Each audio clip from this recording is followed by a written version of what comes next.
देश के अंदर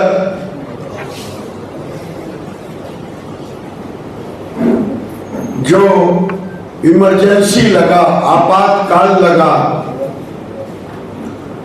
लोकतंत्र की हत्या हुई,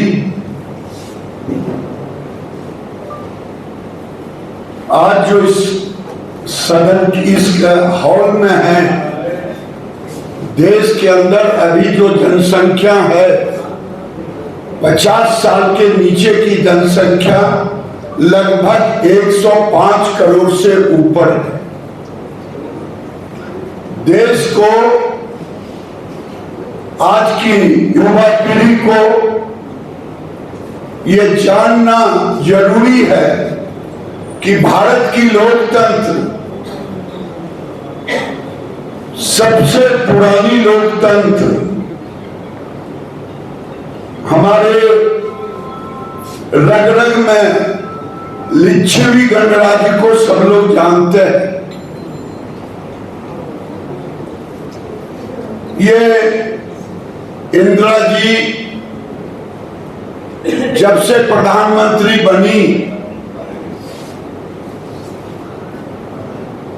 वो वंशवाद की उपज थी। लोकतंत्र और वंशवाद एक दूसरे का पूरक नहीं हो सकता। और 71 में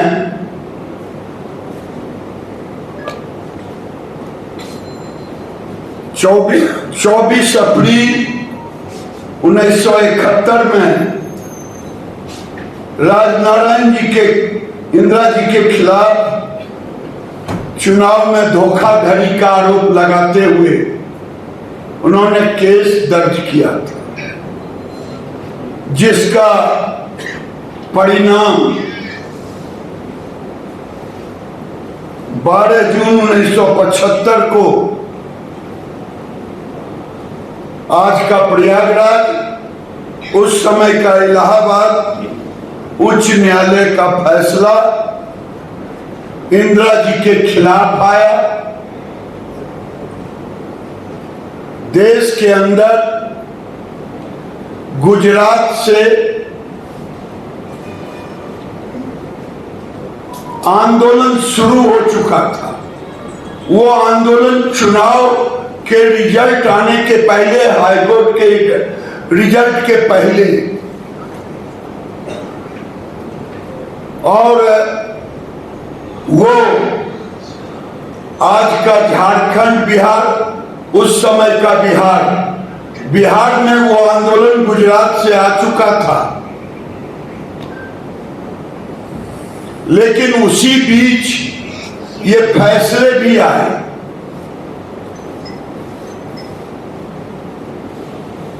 फैसले आने के बाद इंदिरा जी का तानाशाही रूप सामने आया और उन्होंने, उनके सामने दो रास्ते थे। एक रास्ता जो लोकतंत्र कहता है, उन्हें जब तक दोष मुक्त ना हो तब तक इस्तीफा दें। भी गई, सर्वोच्च न्यायालय भी बरकरार रखा। 24 जून 1975 सर्वोच्च न्यायालय भी उनके खिलाफ में ही इलाहाबाद हाईकोर्ट के जजमेंट को बरकरार रखते हुए, लेकिन 25 तारीख को फखरुद्दीन अली अहमद राष्ट्रपति के रूप में थे।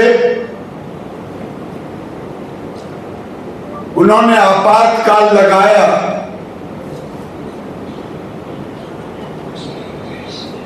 और 26 जून को, आज ही के दिन, इंदिरा जी ने रेडियो प्रसारण किया।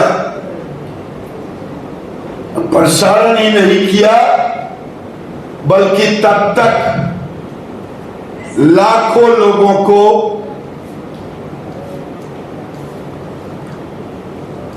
बिना कुछ कसूर किए हुए लोकतंत्र की हत्या करते हुए इमरजेंसी में, उस आपातकाल में 2 लाख से ऊपर राजनीतिक दल के नेताओं को, मोरारजी देसाई हो, लालकृष्ण आडवाणी हो, राजनारायण हो, सारे लोग, अटल बिहारी वाजपेयी हो, या अभी के झारखंड में 2 दर्जन से नेता अधिक है, कड़िया मुंडा सहित, सबको जेलों में बंद कर दिया, महिलाओं को बंद कर दिया, 25,000 से ऊपर कर्मचारियों को निरस्त कर दिया। मैं भले ही आज मस्जिदों से उनके लिए आवाज जाए, फतवा जारी हो, लेकिन इमरजेंसी में मस्जिदों को तोड़ा गया, मंदिरों को तोड़ा गया, नसबंदी कराया गया,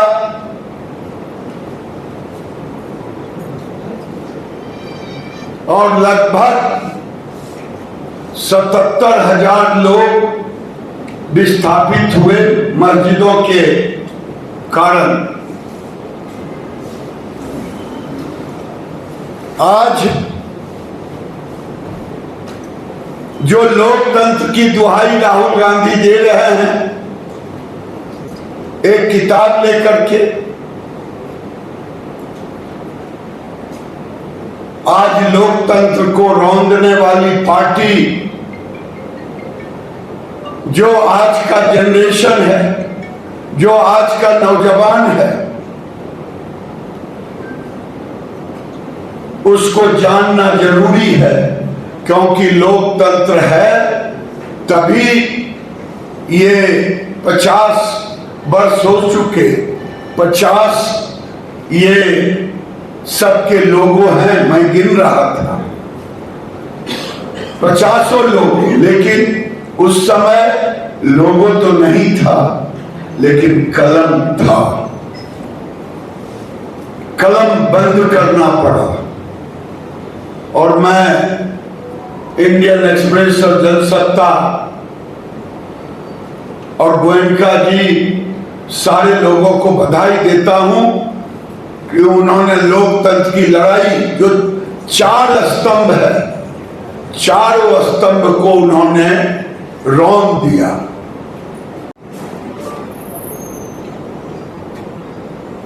जब चुनाव हुआ तो वो गद्दी से लोगों ने निरस्त कर दिया, नौकरशाह का राज हो गया। आज लोगों को इससे सबक सीखने की जरूरत है। दुख तब होता है जब कांग्रेस के अध्यक्ष खड़गे साहब चाटुकारिता में अपने बयान देते हैं। आज कांग्रेस को चाहिए 26 जून 25 जून को माफी सभा लगानी चाहिए, देश के लोगों से माफी मांगनी चाहिए। उसके बदले थेथरोलॉजी करते हैं। आज उस अन्याय, उस अत्याचार के खिलाफ युवा संसद के रूप में मॉक संसद लगा रहा, गांव गांव जा रहा। आज यहां की सरकार, मैं झारखंड के लोगों से अपील करने आया हूं। अब झारखंड में तीसरी लड़ाई लड़नी होगी, आजादी की तीसरी लड़ाई। मैं आज, पता नहीं मुझे बोलना उचित है कि नहीं, निशिकांत दुबे सांसद गोड्डा से मेरी बात हो रही थी। मैंने कहा कि झारखंड में अब तीसरी लड़ाई लड़ने की जरूरत है आजादी की। पूछा किस चीज को लेकर के? मैंने कहा आज झारखंड बारूद के ढेर पर है, और वो बारूद है जमाई टोला। ये जमाई टोला पूरे देश से घुसपैठियों को चिन्हित किया जा रहा है। झारखंड में बांग्लादेशी रोहिंग्या के लिए रेड कारपेट वोट बैंक बसाया जा रहा है। आदिवासी की संख्या आज घट करके 24 नहीं, 24 तो 11 के आंकड़े, आज लगता है 12-24 के करीब आ गया। इस राज्य की पहचान आदिवासी के बगैर झारखंड की पहचान नहीं। इसलिए आज के युवा को इस जमाई टोला के विरुद्ध आदिवासियों के अस्तित्व को, झारखंड के अस्तित्व को बचाने के लिए एक आंदोलन करना पड़ेगा, और ये आज का युवा ही कर सकता है। जब आदिवासी ठीक ही कहा था, आदिवासी बचेगा तब तो आदिवासी के नेता कोई होंगे। दूसरा, मैं पंचायती राज मंत्री भी रहा पिछले मोदी जी की सरकार में। देश के सभी राज्य लगभग पेशा कानून को लागू कर दिया। हेमंत सरकार पेशा कानून लागू करे, अवैध जंगल चाहे खनन, इसका अधिकार आदिवासियों को दे। ये संघर्ष अब निरंतर चलने की योजना बनानी चाहिए। मैं यही अपील करता हूं झारखंड के युवाओं से।